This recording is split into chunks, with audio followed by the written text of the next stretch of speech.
اعوذ باللہ من الشیطان الرجیم بسم اللہ الرحمن الرحیم نحمدہ ونصلی ونسلم علی رسولہ الکریم وبعد السلام علیکم ورحمۃ اللہ وبرکاتہ۔ سامعین و ناظرین حضرات، آج ہم مجلس شازدہم یعنی 16ویں مجلس فوائد الفاظ شریف کی آپ لوگوں کے سامنے پڑھیں گے، لیکن اس سے قبل میں آپ لوگوں کو یہ بات بتا دینا چاہتا ہوں، اب تک 15 مجلس فوائد الفاظ شریف کی ہم نے فارسی متن کے ساتھ پڑھی، پھر اردو ترجمہ جو کہ خواجہ حسن ثانی نظامی علیہ رحمہ نے کیا وہ آپ لوگوں کے سامنے بیان کیا ہے۔ برکتاً ہم نے یہ تلاوت فارسی زبان میں اس لیے کی اب تک تاکہ محبوب الہی کے جو رحمۃ اللہ علیہ کے جو اصل الفاظ ہیں، جو اصل آپ کی زبان ہے، وہ لوگوں تک پہنچ سکے اور پھر اس کا ترجمہ جو اردو زبان میں ہے وہ پہنچ سکے۔ لیکن دیکھنے میں یہ آ رہا ہے کہ ویڈیو کافی طویل ہو جاتی ہیں اور سامعین چونکہ ویسے ہی تصوف کے حوالے سے یہ خواص کا موضوع ہے اور خواص اس کے سامعین ہیں، بہت کم سننے والے رہ جاتے ہیں، ویڈیو طویل ہو جاتی ہے، لیندی۔ اس وجہ سے ہم نے اب صرف ہم اردو ترجمے پر ہی اکتفا کریں گے اور اردو ترجمہ آپ لوگوں کے سامنے بتاتے چلیں گے، بلکہ اردو ترجمہ بھی نہیں، جو مجلس ہے، مجلس کے لب و لباب اور مجلس کے فوائد اور حکایت کے فوائد اور حکایت کیا آ رہی ہے، مجلس کیا بتا رہی ہے، فوائد الفاظ شریف میں کیا باتیں آ رہی ہیں، وہ آپ لوگوں کو بتاتے چلیں گے۔ جو جو مجلس آئیں گی، جو جو حکایتیں آئیں گی، وہ آپ لوگوں کے سامنے تفصیل سے بیان کریں گے انشاءاللہ العزیز۔ ہم اپنی ہی زبانی بیان کریں گے، اس میں کسی ترجمے کا سہارا نہیں لیں گے انشاءاللہ العزیز۔ اللہ تعالی ہماری مدد و نصرت فرمائے اور مشائخ چشت کا باطنی اور روحانی فیضان ہم پر رہے، الہی آمین۔ مجلس شازدہم یہ 16ویں مجلس ہے فوائد الفاظ شریف کی۔ یہ دوشنبے کا دن 19ویں تاریخ ہے۔ قدم بوسی کی سعادت مصنف کتاب کو محبوب الہی رحمۃ اللہ علیہ کی حاصل ہوئی۔ سلوک کے بارے میں یہ حکایت ہے، سلوک کے بارے میں آپ نے محبوب الہی سے پوچھا، استفسار کیا۔ سلوک یہ ٹرمینالوجی ہے تصوف کی، کافی ساری اس کے حوالے سے ڈیفینیشنز ہیں، تفصیلات ہیں، کافی کتب تصوف میں بیان کیا گیا ہے سلوک کے حوالے سے، لیکن جو حکایت میں آ رہا ہے وہی ہم آپ کو بتائیں گے۔ سلوک میں محبوب الہی نظام الدین اولیاء رحمۃ اللہ علیہ فرماتے ہیں، سالک اسے کہتے ہیں کہ جو طریقت کی راہ چلتا ہے، جو ارادہ کرتا ہے رب تعالیٰ کے تقرب کا، طریقت کی راہ پہ گامزن ہوتا ہے، پھر وہ معرفت و حقیقت تک پہنچتا ہے، تو اسے سالک کہتے ہیں۔ اور سالک جب تک راہ سلوک پر گامزن ہے وہ کمالیت کی امید رکھتا ہے، یعنی جس طرح اس کو پروگریس ملے گی، جس طرح اس کو ترقی حاصل ہوگی سلوک میں، وہ امیدوار کمالیت رکھتا ہے، یعنی اسے آگے کا درجہ بڑا ملتا جائے گا، جتنا آگے بڑھے گا اتنا بڑا درجہ اسے اللہ تعالیٰ کی جانب سے ملے گا، اتنا زیادہ تقرب اسے حاصل ہوگا، کمالیت حاصل ہوگی۔ اس کے بعد فرماتے ہیں کہ اس راہ میں 3 لوگ ہیں، سالک، واقف اور راجع۔ سالک وہ ہے جو اس راہ پر چلتا ہے طریقت کی، اس کا ارادہ کرتا ہے۔ واقف وہ ہے کہ کچھ فطور من جانب اللہ اس سالک پر ڈال دیے جاتے ہیں فتنہ اور آزمائش کے طور پر، تو وہ اس راہ طریقت میں توقف کر جاتا ہے، رک جاتا ہے۔ جو ذوق طاعت اسے حاصل تھا اب وہ نہ رہتا ہے، وہ بلکہ ماند پڑ جاتا ہے، سست پڑ جاتا ہے۔ کوئی دنیاوی آزمائش، دینی آزمائش اس سے وہ اللہ تعالیٰ لیتا ہے، لرزش اس سے پیش آتی ہے، اس لرزش کی بنا پر اس فطور طاعت میں جو پیدا ہو جاتا ہے تو ذوق طاعت سے وہ غافل ہو جاتا ہے، اسے واقف کہتے ہیں۔ پھر سالک ایک راہ پر رک جاتا ہے آ کر۔ اب اگر وہ سالک سر نو توبہ کر لے، رجوع الی اللہ ہو جائے،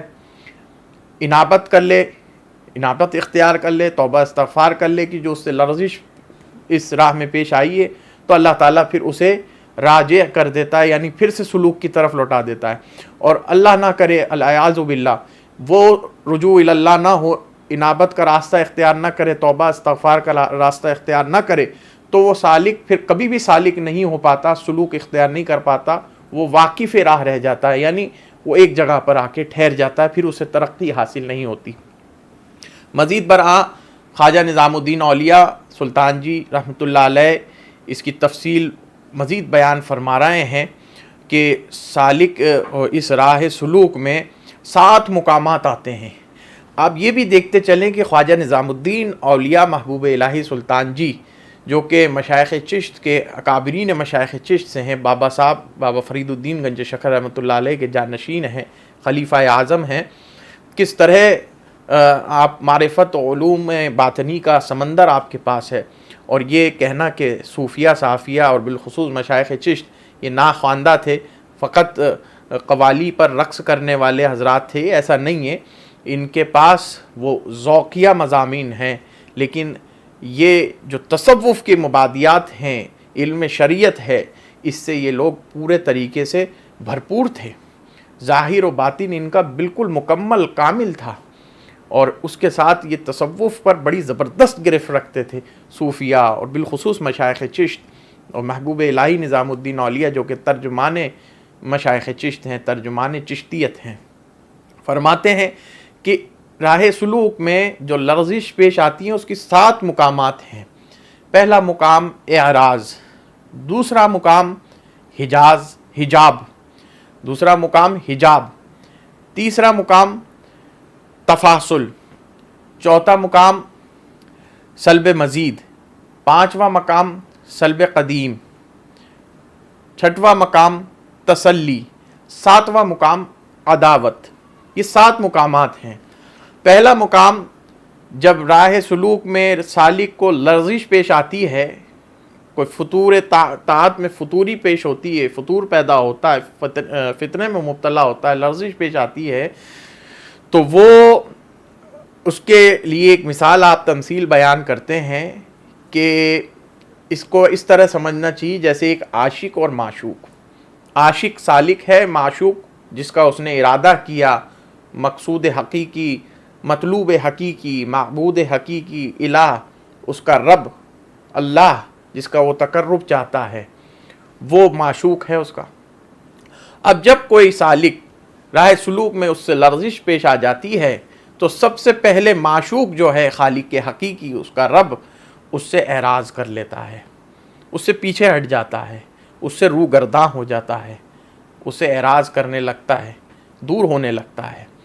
پھر اگر وہ سالک توبہ نہ کرے بالفور، جستجو نہ کرے، طلب نہ کرے توبہ کی، استغفار کی، انابت کی، رجوع اللہ کی، تو پھر یہ اعراض حجاب میں بدل جاتا ہے۔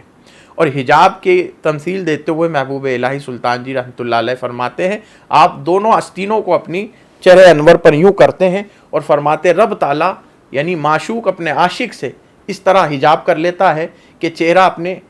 آستین کو اپنے چہرے انور پر رکھا اور کہا یہ حجاب آ گیا معشوق اور عاشق کے درمیان۔ اللہ اکبر۔ اب اس کے بعد بھی سالک توبہ نہیں کرتا، رجوع اللہ نہیں کرتا، اسی پر اصرار کر لیتا ہے جو اس سے گناہ ہوا، لرزش ہوئی ہے، تو پھر یہ حجاب تفاصل میں بدل جاتا ہے۔ تفاصل فصل سے بنا ہے، یعنی حجاب کی جو مدت ہے وہ بڑھ جاتی ہے، فصل بڑا ہو جاتا ہے، طول اور عرض اس کا بڑھتا جاتا ہے، اور وہ حجاب ایک مدت اختیار کر لیتا ہے، معشوق اس سے ناراض ہو جاتا ہے۔ اب بھی اگر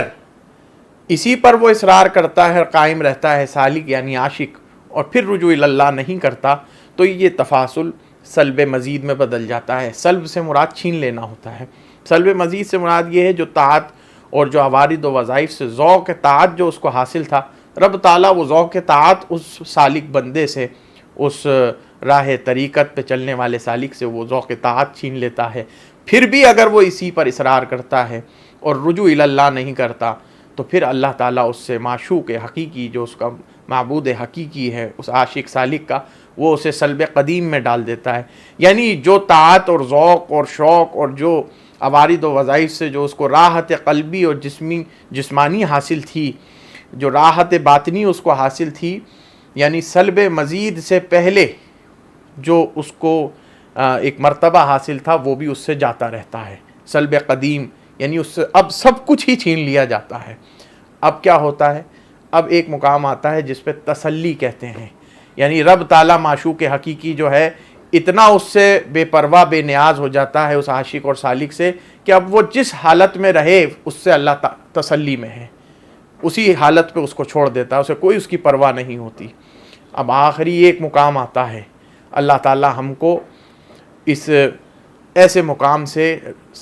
راہ سلوک اور راہ طریقت کے سالکین کو اس مقام سے محفوظ فرمائے، وہ ہے عداوت کا، دشمنی کا، یعنی وہ عاشق مبغوض علیہ ہو جاتا ہے اور جو معشوق ہے وہ مبغض ہو جاتا ہے، یعنی دونوں کے درمیان اللہ تعالیٰ اس سے عداوت پیدا کر لیتا ہے، اس سے دشمنی پیدا کر لیتا ہے، اس کو مبغوض علیہ کر دیتا ہے۔ وہ عداوت کا مقام کیا ہے کہ اب بھی اگر کہ وہ صلب قدیم کے بعد بھی اگر توبہ نہیں کرتا، استغفار نہیں کرتا، رجوع اللہ نہیں کرتا، تسلی ہو گئی، اللہ اسی پر جم گیا، اب اس سے کوئی پرواہ نہیں، اب اس کی اس پرواہ نہ کرنے پر بھی عاشق اور سالک کو بے نیازی کا عالم ہے اس کا، اور وہ توبہ رجوع اللہ نہیں کرتا، توبہ استغفار نہیں کرتا، تو رب تعالیٰ عداوت کا اعلان فرما دیتا ہے اور اس سے دشمنی اور اس سے دوستی ختم کرتا ہے اور عداوت پیدا کر دیتا ہے۔ اور اللہ تعالیٰ ہم کو اور سالکین کو راہ طریقت کے اس عداوت سے محفوظ فرمائے، اور ہم کو بھی راہ سلوک اور راہ طریقت پر چلنے کا، سالکین سے صحیح راستہ اور طریقہ اور اس کا منہج عطا فرمائے۔ اقول قولی ھذا واستغفر اللہ، والسلام علیکم ورحمۃ اللہ وبرکاتہ۔